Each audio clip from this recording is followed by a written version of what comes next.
It took me a lot to get to this point, but I would say confidence is key. I know that's and right. Backing your confidence by showing your work, right? Yeah. Having a portfolio, being the full package. I talk to a lot of young women who are either freelancing, they live in LA, and they're just trying to figure out, how did you get to this place?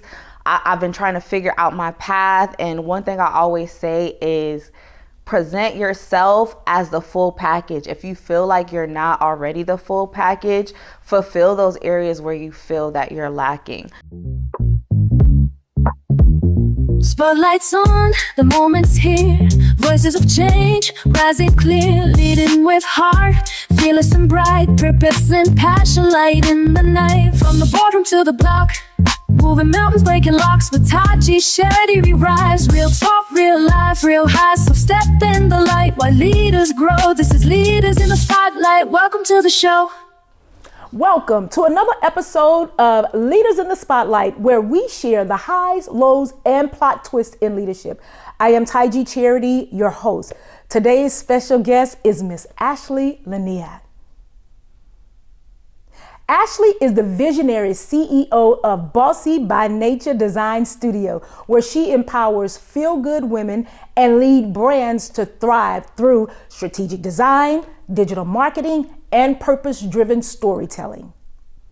From Fortune 500 companies to community-rooted nonprofits and celebrity-backed brands, her portfolio includes impactful collaborations with icons like our girl, Tabitha Brown, Simone I. Smith, Mary J. Blige, and more.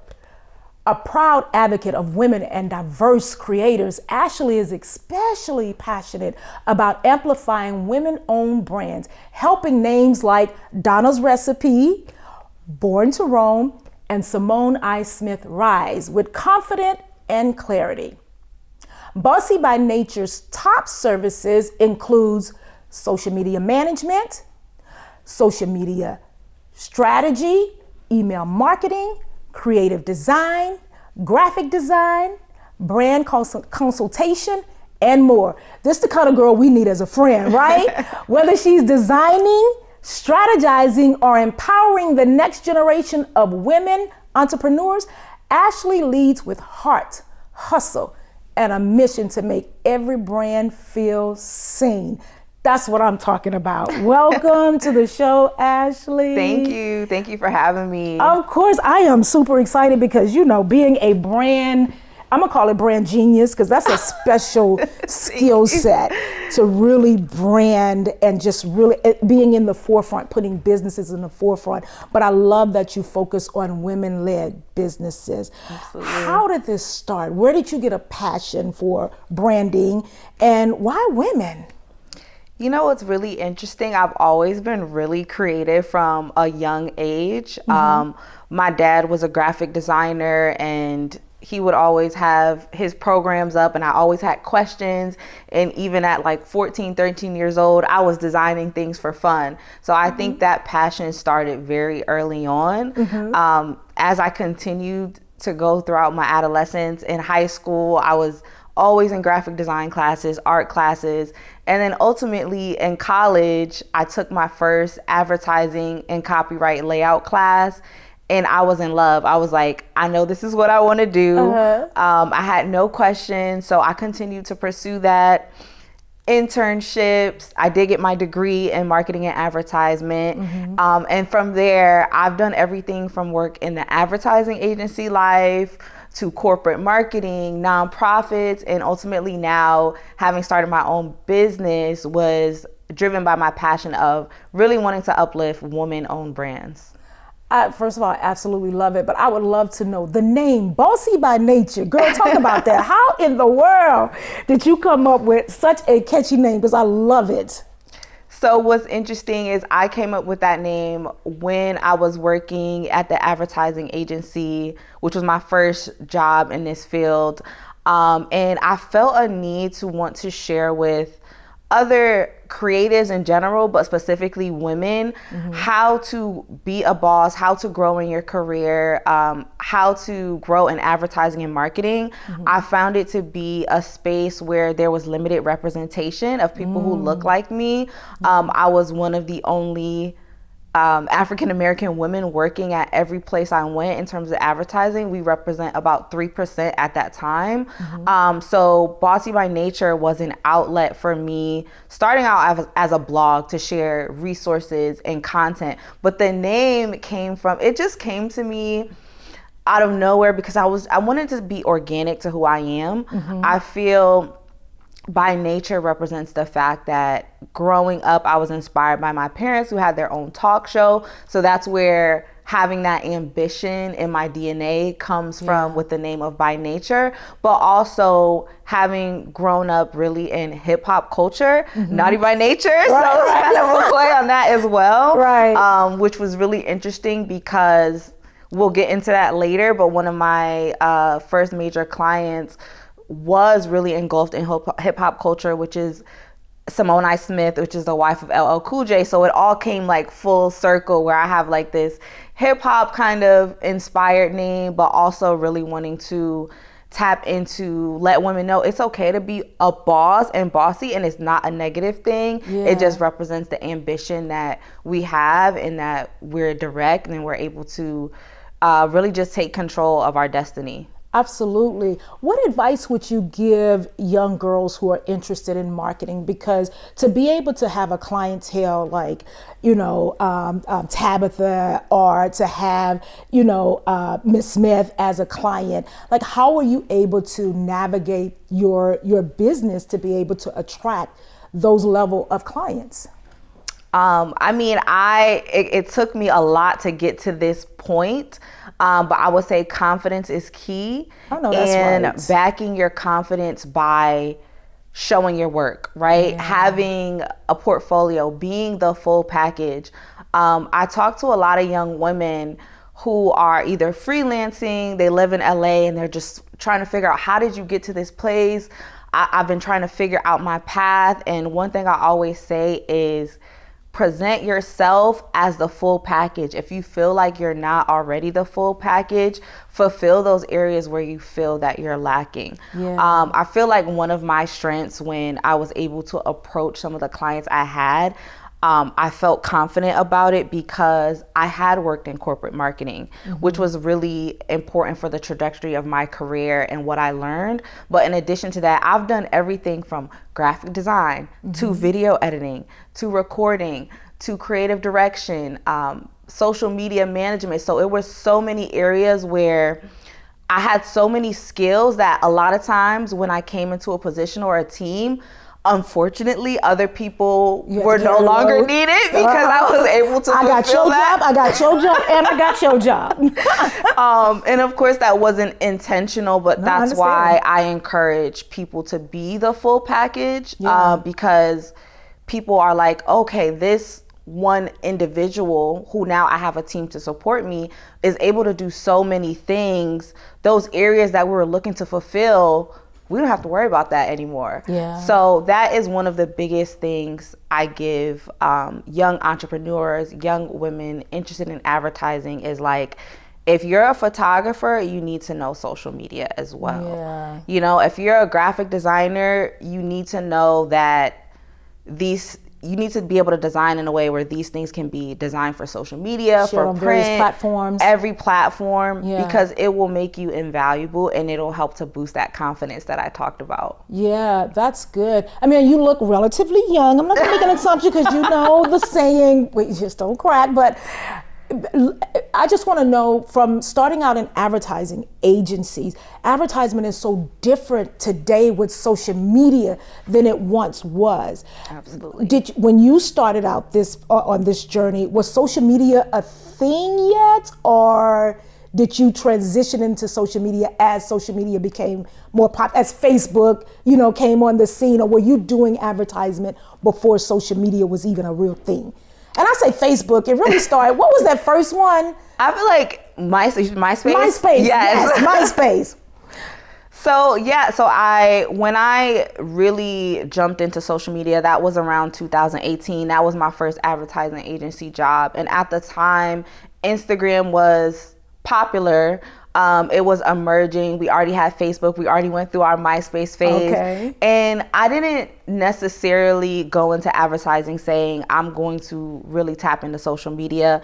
I was the youngest employee at the time. So they said, she's young, so she gets social media. But I took that as a challenge, and I really deep dived and learned everything that I could learn about social media, wrote blog articles about social media, came up with strategies before I even knew where social media would go. And I even had people at the time say that it was going to be a fad, and be careful going in that direction in your career, because it can be a fad. We don't know how long it's going to last. And I'm like, okay.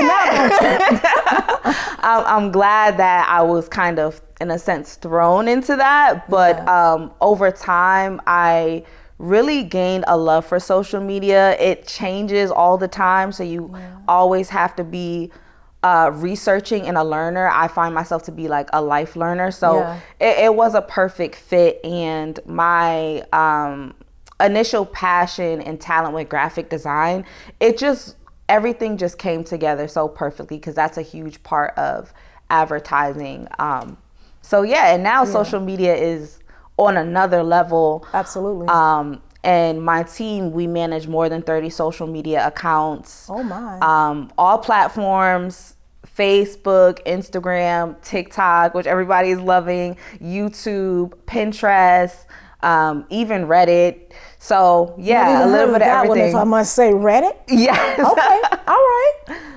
Wow. I love just hearing about the journey, and I want to take a step back because you mentioned your father's a graphic designer, and that's where you kind of first that started to stir up your interest in graphic designing.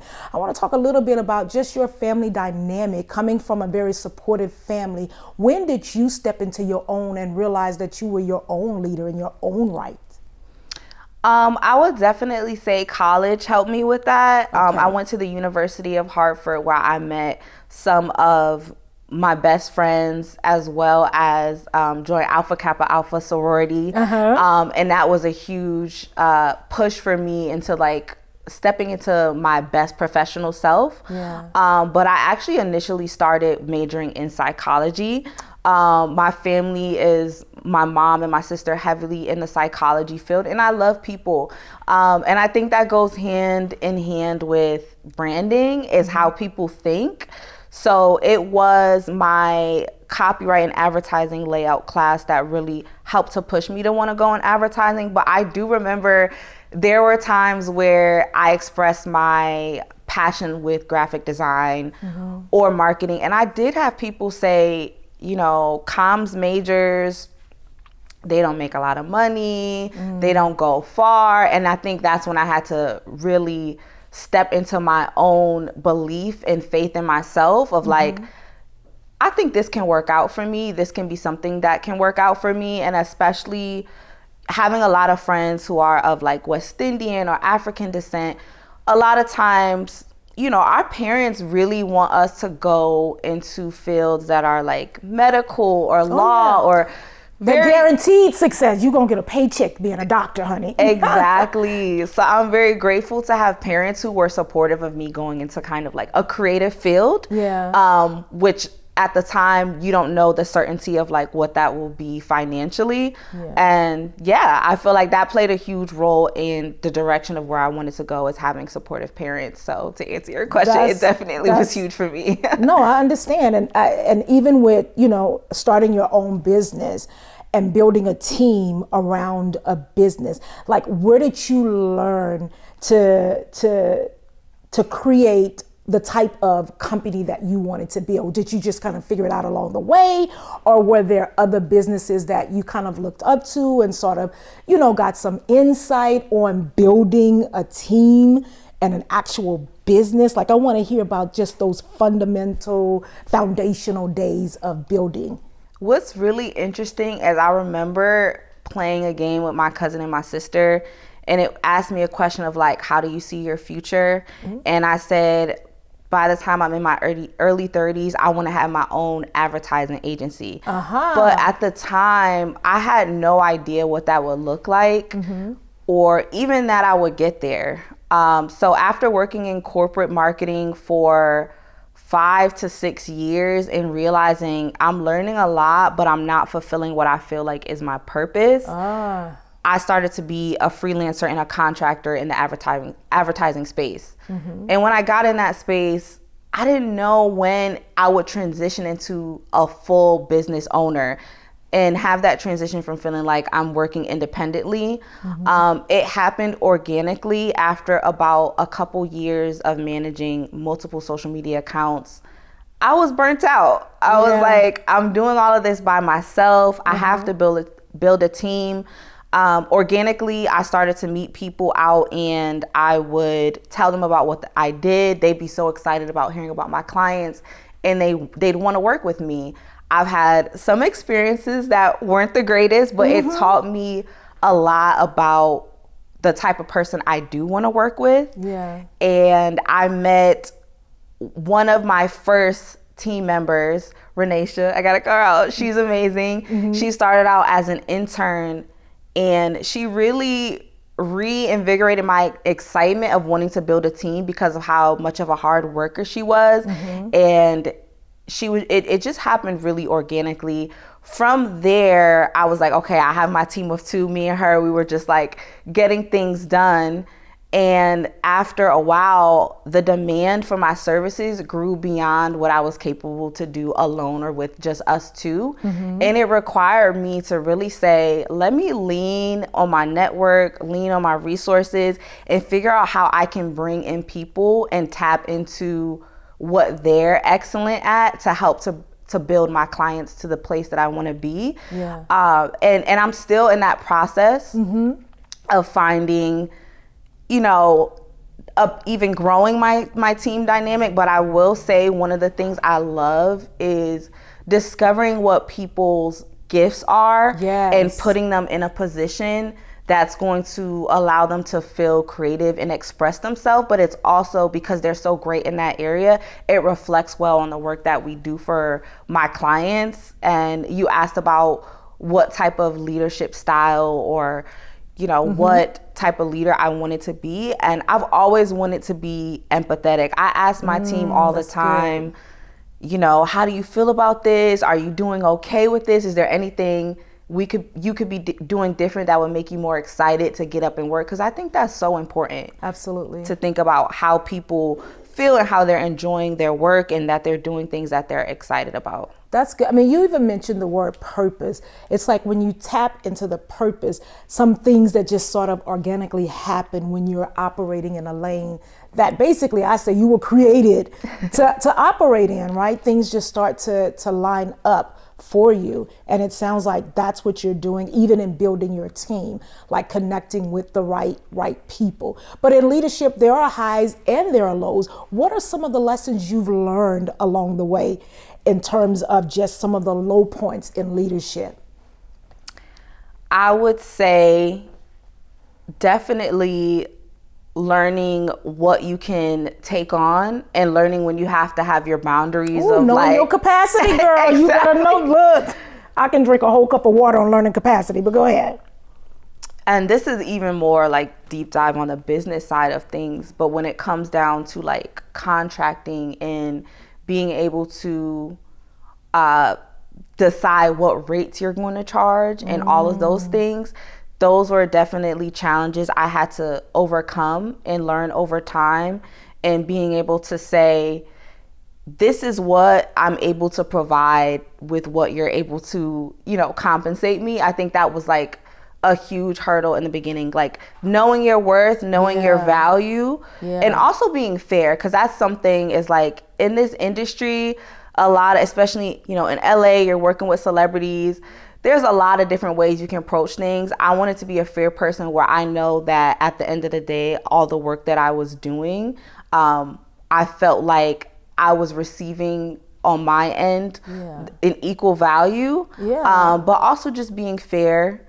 Other things that I felt like I had to learn and overcome in business, I would say, is I talked about confidence being key. And I feel like confidently knowing that what you're doing is backed by your experience, but also being open to listen, because a lot of times in social media, working in social media, the results are not always going to go the way that you imagine. You can do all the strategy, all the designs, edit the best video, have the best creative production, and you post it, and it's not the results you want. Right. So being able to communicate that and say, social media is an unpredictable landscape, but also saying the approach and strategy that we're doing is the right way to do it, and we have to have faith and we have to have patience and be consistent with it, because marketing has been one of the biggest challenges that I've had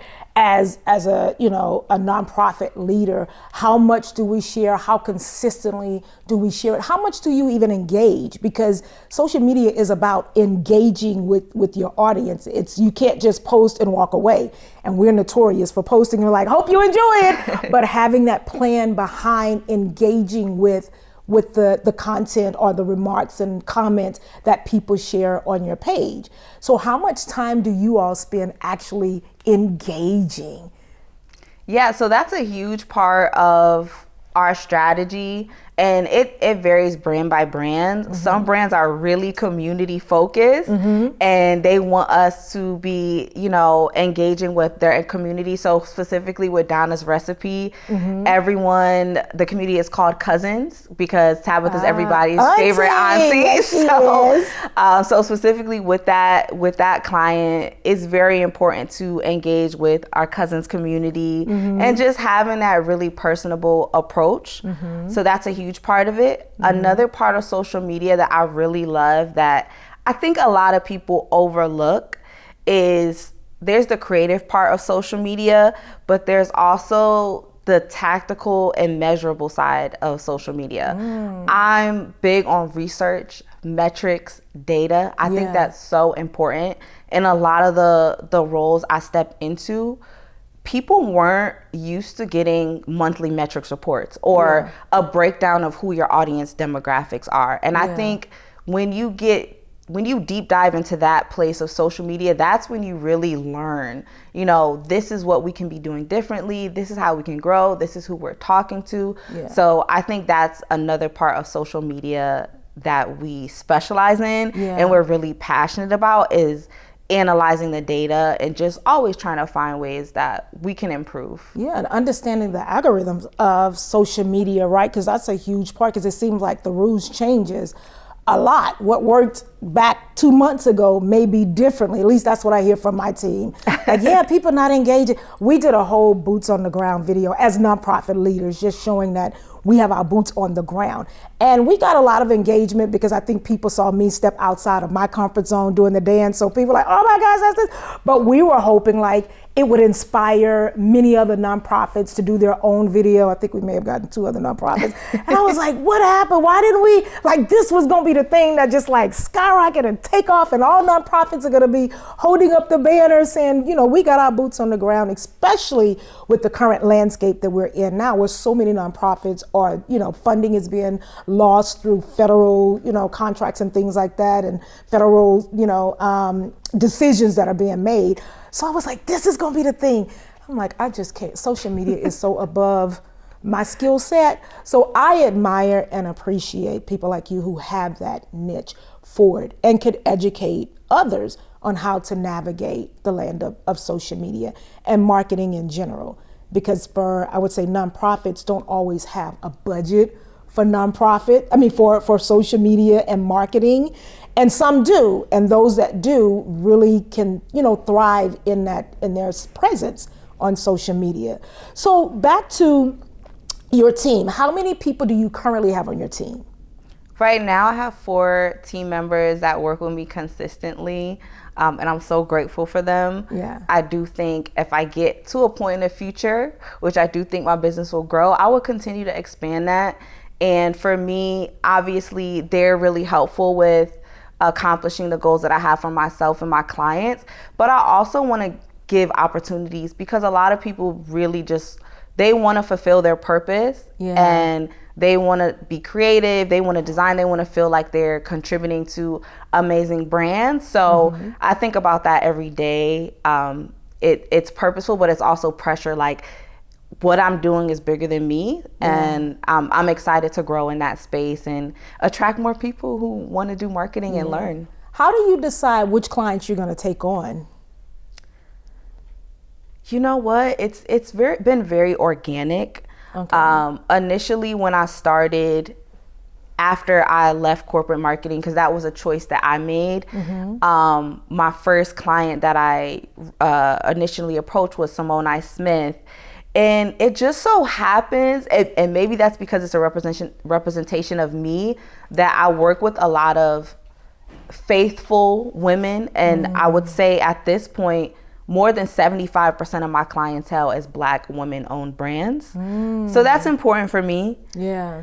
And I would say, in addition to that, I do go off of my intuition. I do research on the founder or the person behind the brand, and also the product, because I want to make sure that the brands that I'm promoting, the products that they're selling are actually good. So that's why I said feel good brands, you know, making sure that it's backed by quality and all of those things as well. Well, let me tell you, girl, my mother is crazy about that Donna's recipe, okay? I'm going to just throw that out there right now. She is crazy. And we, of course, we love Tab. Tab has been to the Kids Film Awards. Choice was one of our trophy girls one year. Oh, I love that. So I just love the family as a whole, and watching the family and just rooting them on for all the things. So it's good to be able to meet you, who's sort of the driving force behind the social media platform for Donna's Recipe, because girl, y'all done an amazing job. Thank you. An amazing job. So congratulations to you on that and the team that you're building. I also want to know, who are some of your favorite leaders? Like, who do you admire and look up to, whether it's historical, whether it's personal? Who are some of the leaders that you sort of just kind of like, that's my jam right there? Yeah, I think there's a lot of women that I look up to outside of my personal life, but I'm very blessed to be surrounded by amazing leaders within my own network. My mother, Lorna Little. Yes, ma'am. Yes, I'm a drink to that, okay, because I know your mother, right? It's so funny because I went to the Black Enterprise Women Power and Leadership Summit not too long ago. And I joked with her like, oh, they had like executive coaching opportunities. And she said, you have a built-in executive coach. Right. So she's yes, you do. she's definitely one of the people. And then my clients, I mean, I have to say, Tabitha, Tabitha Brown, she's so inspirational. Simone I. Smith, so inspirational, surrounded by, you know, all the women within those groups and that network, they all inspire me. And outside of that, I would say it's really everyday people that are just making a name for themselves. Jamel Hill, I saw her at the Black Enterprise Women's Story Summit, and her story was amazing. But I think I really do get a lot of inspiration by the people that I work with every day. That's good. That's good. I mean, and that's different because you get to actually see and interact, because it's great to admire leaders, but sometimes you don't know what their lifestyle is really like, right? Outside of the platform, but you get to see up close and personal the women that you admire. And that says a lot, that when these are the people that, you know, I look up to, or I, you know, celebrate as leaders, because you have some inside connection with them. It speaks volumes about who they really are. So that's great. What do your team say about you? Like, how would they describe you as a leader? If I was to ask one of your team members, tell me about Ashley. What type of leader is she? What do you think they would say? They would say I was caring. Also direct. I'm straight to the point, and I'm very time conscious. I'm like, if this meeting doesn't need to be 30 minutes and it can be 5 and we can get everything done, I'm very much that person. Yeah. I understand how much time is valuable. Yeah. So that's a huge one. Compassionate. Yeah. I do care. I ask questions. Passionate. Creative, as well as, I'm trying to find the right word for this. Particular. I don't know if particular is the word, but I do have a standard of excellence. Yes. That a lot of times some people may not understand, and I'm like, we got to get this right. This is representing ourselves, our clients, and Bossy by Nature Design Studio. Yeah. So I would say those are definitely some things. And that's important, especially that last one, because your business brand, you're a brand within, on your own right. And you do want to represent in excellence so that other brands and other, women leaders can say, look, if I want to hire somebody, this is where I want to go, because your reputation states that, we operate in excellence. Absolutely. So that's great. My sister is a certified makeup artist, and she is new in this. She's in Atlanta. Her business is Majestic Knowing Beauty. And I'm watching her learn to navigate in her own space as a young business leader. And I say that because you remind me so much of my sister. One, y'all just beautiful. Oh, she's beautiful as well. I'm like, you're so pretty, y'all. I mean, y'all can see for yourself. And so you sort of remind me of my sister and her just watching where she is now and building out her business. I'm so proud and honored to just be sitting in this seat and having you share your stories, because it's an inspiration to so many young people who are wanting to start a business and not knowing how and not even knowing what to expect, right? Yeah, thank you. And I will say, you said you weren't 100% like where you wanted to be with social media, but I think what you're doing is amazing. I see all the posts that you're doing. Everything just looks I'm huge on quality. I give people feedback on content all the time. Whoa, and you're doing an amazing job, and keep doing it. Keep highlighting stories, because we need it. Yeah, you know what? I'm gonna tell my team, because I'm always like, is that enough? What are y'all doing? This ain't right. What we do? Yeah, because it's not really my space. I don't always understand it, but I always have an opinion about what we're putting out, because I definitely want to make sure we're putting out a message that shows we are here for the young people we serve. We're here to create awareness about the work that we're doing, and we're here to create opportunities for the young people we serve. So don't know much about the platform, but always got an opinion about what's being put out there. Okay? You have your standards of excellence too. Exactly. They're like, well, the algorithms have changed. I'm like, whatever. But thank you. This has been so great. And if you are taking new clients, how does somebody find you? So I do have my website, which is BossyByNature.co. And I have all my contact information on there, my email, and you can reach out to me. I have a very straightforward vetting process, because, we want to work with people and make sure it's a right fit. Yeah. But I'm always open to learning more and meeting more, especially women-owned brands, like I said. Yeah. But I am open to all types of clients, but I'm very passionate about that. So I'm excited for that to grow and for people to reach out to me and continue to grow in that space. I love it. And social media is a 24-hour platform, so I don't know how y'all do it, but thank you. Thank you. Ladies and gentlemen, that is our show for today. I hope you've heard something from Miss Ashley that will help you on your leadership journey. And if nothing more, young people, I hope you have been inspired today by this beautiful young lady. And until next time, please remember to like, share, and subscribe. And we'll see you real soon. Have a blessed day. Bye now. All right, ladies and gentlemen, that is our show for today. I hope you were inspired and you gained some valuable nuggets that will help you to become a better leader and to walk in your God-given authority. Bye until next time.